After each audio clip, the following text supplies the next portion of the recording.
जैसी मन की रचना होती है वैसा ही सुनाता है, आपको ये देखने के लिए इतना दूर नजर करने की जरूरत ही नहीं थी, बहुत कुछ पास में है। ये सुरेश जी क्यों हंस रहे हैं जी? हाँ? कोई राज है भाई? तो वहां एक पहलवान बैठे थे, उन्होंने कहा मुझे भी सुनाई दे रहा है। तो पहलवान ने कहा मुझे सुनाई दे रहा है, खा रबड़ी कर कसरत, खा रबड़ी कर कसरत।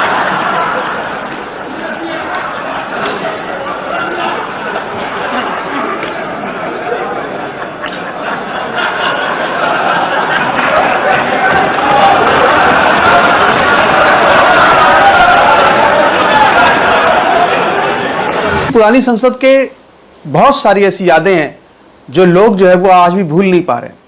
खासकर पुरानी संसद में प्रधानमंत्री मोदी के दिए गए जो भाषण हैं वो आज भी वायरल हो रहे हैं।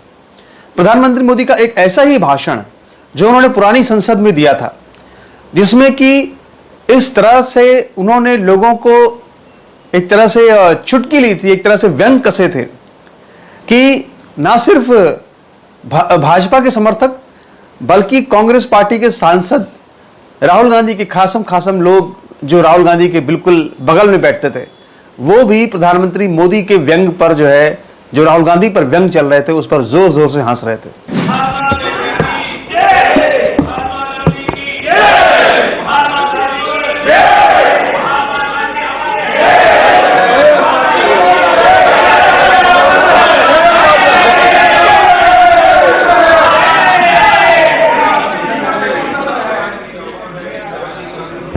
बस इतना ही।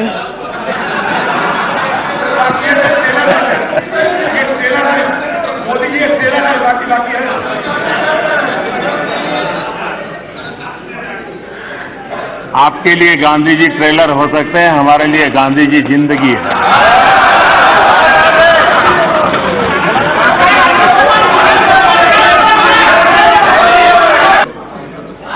जब मैं माननीय अजीत जी को देखता हूं, सुनता हूं, तो मैं सबसे पहले किरण रिजिजू जी को बधाई देता हूं, क्योंकि उन्होंने जो फिट इंडिया मूवमेंट चलाया है, उस फिट इंडिया मूवमेंट का प्रचार प्रसार अजीत जी बहुत बढ़िया ढंग से करते हैं।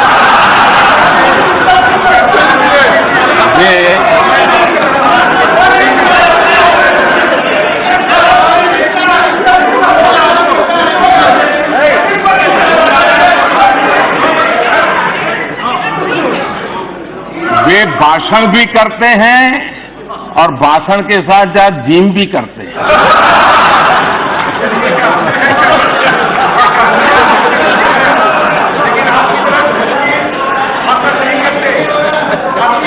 तो ये फिट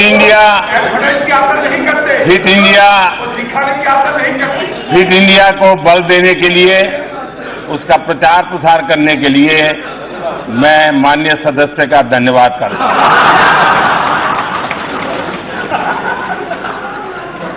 कल यहां स्वामी विवेकानंद जी के कंधों से बंदूकें फोड़ी गई।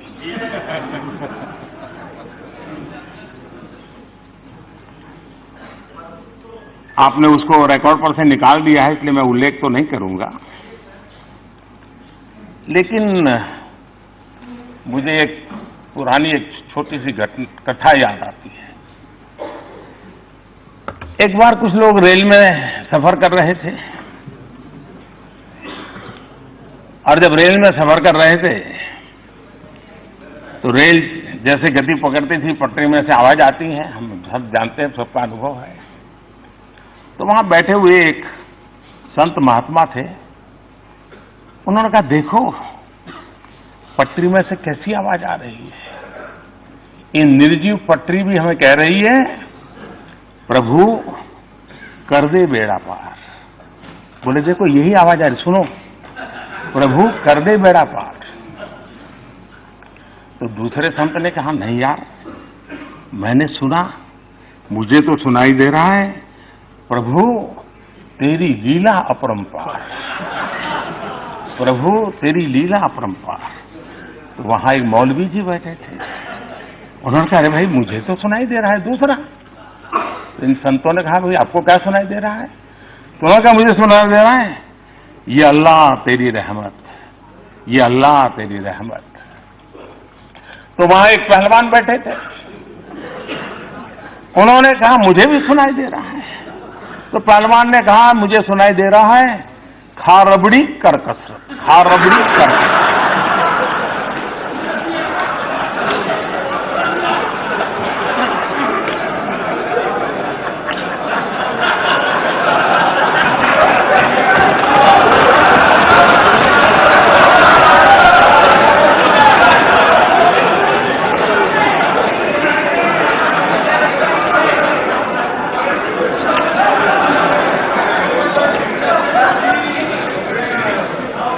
कल जो विवेकानंद जी के नाम से कहा गया,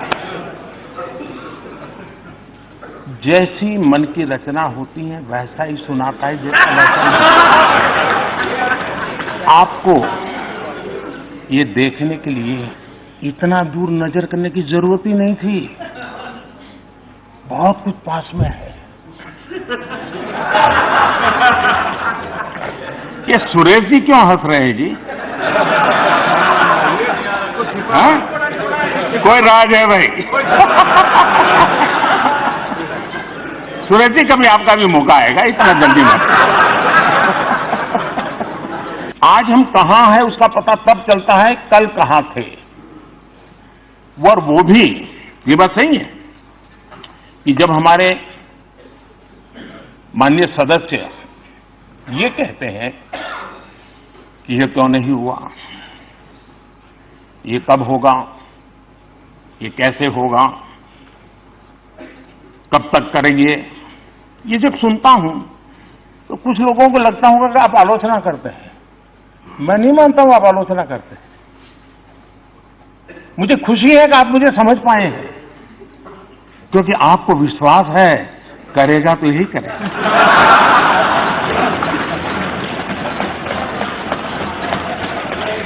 और इसलिए मैं आपके इन बातों को आलोचना नहीं मानता हूं, मार्गदर्शक मानता हूं, प्रेरणा मानता हूं। और इसलिए मैं इन सारी बातों का स्वागत करता हूं। मैं आपका आभारी हूं क्योंकि आपने मेरे प्रति विश्वास जताया है। ये भी काम हम ही करेंगे।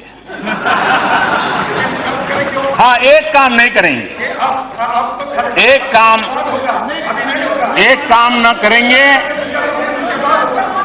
एक काम न करेंगे, न होने देंगे, वो है आपकी बेरोजगारी नहीं हटने देंगे।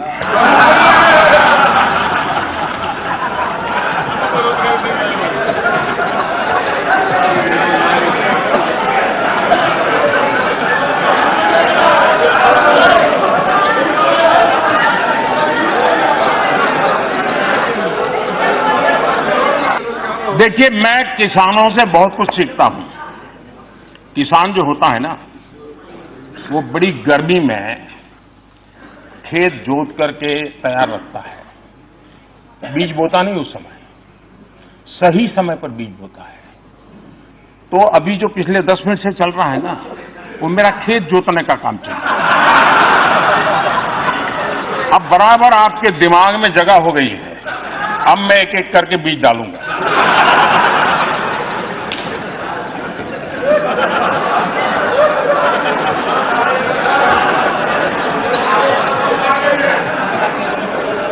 मित्रों, इस तरह के मजेदार वीडियो अपने व्हाट्सएप पर पाने के लिए, मेरे लेख पाने के लिए आप चाहें तो व्हाट्सएप पर मुझे मिस्ड कॉल कर सकते हैं। ये नीचे मेरा मोबाइल नंबर दिया हुआ है, इस नंबर को सेव करके इस पर मिस्ड कॉल कर दीजिए। तो राहुल गांधी के बगल में जो है सुरेश जी बैठे हुए थे, जो कि सांसद हैं, उनके साथी हैं राहुल गांधी के।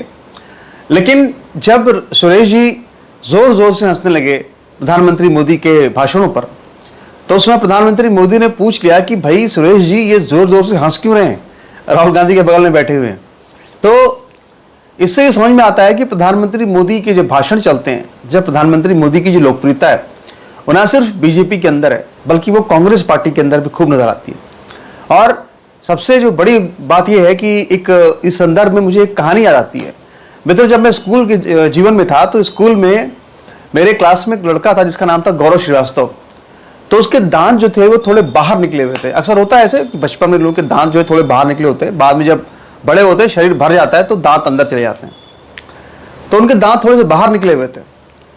तो हमारे क्लास में एक टीचर थे, वो बहुत ही सख्त टीचर थे। वो किसी को कोई अगर हंसे तो वो उसको बर्दाश्त नहीं करते थे, क्लास में कोई हंस कैसे रहा है। तो कई बार होता क्या था कि सारे लोग जो है वो हंसकर चुप हो जाया करते थे, अपना मुंह बंद कर लिया करते थे। लेकिन चूंकि गौरव जी के जो दांत थे वो बाहर निकले हुए थे, यही वजह है कि दांत उनको मुंह बंद करने के बाद भी उनके दांत जो है बाहर दिखते थे। तो ऐसा रहता है जैसे वो हंस रहे हो। तो ऐसा कितनी बार हुआ था कि सारे बच्चों ने शरारत की, सारे बच्चे हंसे और चुप हो गए, लेकिन गौरव भी चुप हो गए, उनके दांत बाहर निकले हुए थे। उनको तो लोगों को लगा कि यार ये गौरव जो है अभी भी हंस रहे हैं। तो टीचर ने बार बार गौरव को बहुत पिटाई की। तो ठीक वैसे ही जो है हाल ऐसा लगता है कि शायद सुरेश जी का भी है, क्योंकि उनके भी दांत जो है थोड़े बाहर हैं। तो ऐसा लगता है जैसे कि वो अगर वो चुप भी हैं तो लगता है वो हंसी रहे हैं।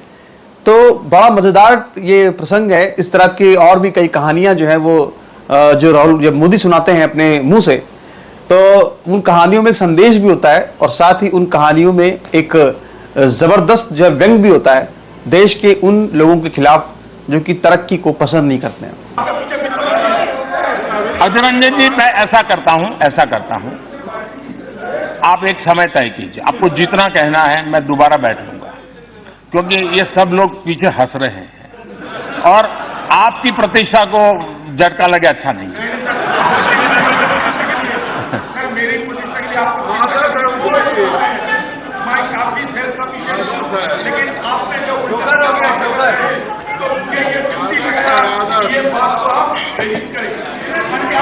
70 साल की देश की राजनीति ऐसी रही है कि कोई कांग्रेसी सेल्फ सफिशिएंट नहीं हो सकता, ऐसा हो ही नहीं सकता। मैंने कांग्रेस के एक नेता का कल घोषणा पत्र सुना। उन्होंने घोषणा की है कि 6 महीने में मोदी को डंडे मारेंगे।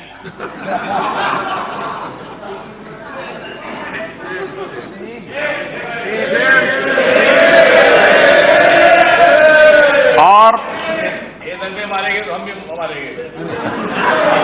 और ये बात सही है कि ये काम जरा कठिन है, तो तैयारी के लिए 6 महीने तो लगते ही हैं।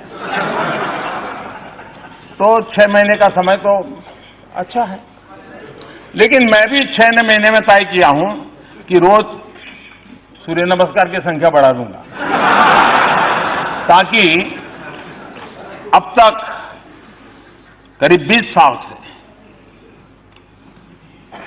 जिस प्रकार की गंदी गालियां सुन रहा हूं और अपने आप को गाली प्रूफ बना दिया है, 6 महीने ऐसे सूर्य नमस्कार करूंगा कि मेरी पीठ को भी हर डंडे झेलने की ताकत वाला बना दूंगा।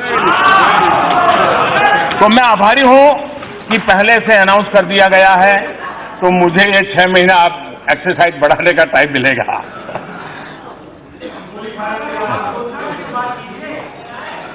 माननीय अध्यक्ष जी,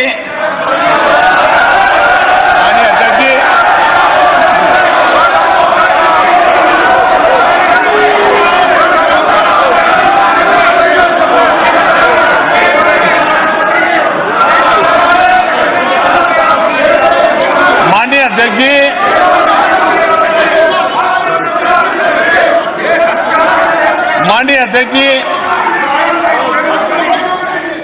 मैं 30-40 मिनट से बोल रहा था, लेकिन करंट पहुंचते पहुंचते इतनी देर लगी।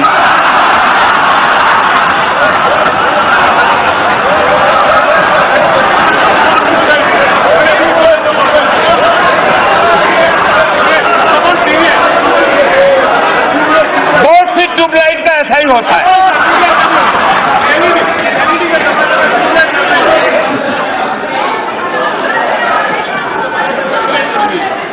अधीर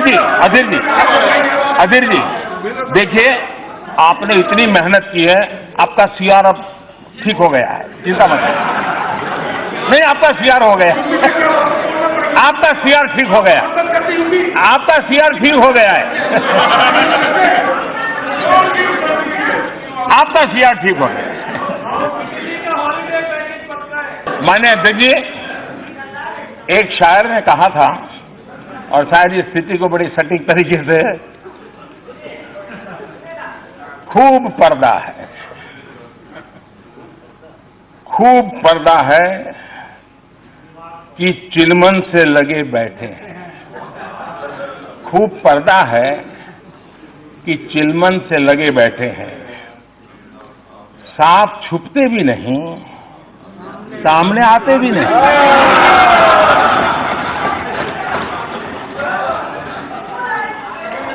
पब्लिक सब जानती है, सब समझती है। तो मित्रों, कैसा लगा आपको वीडियो को जरूर लाइक कीजिएगा, वीडियो को जरूर शेयर कीजिएगा, इस YouTube चैनल को आप सब्सक्राइब जरूर कर लीजिएगा। नमस्कार, भारत माता की जय, वंदे मातरम, जय श्री राम, हर हर महादेव, धन्यवाद।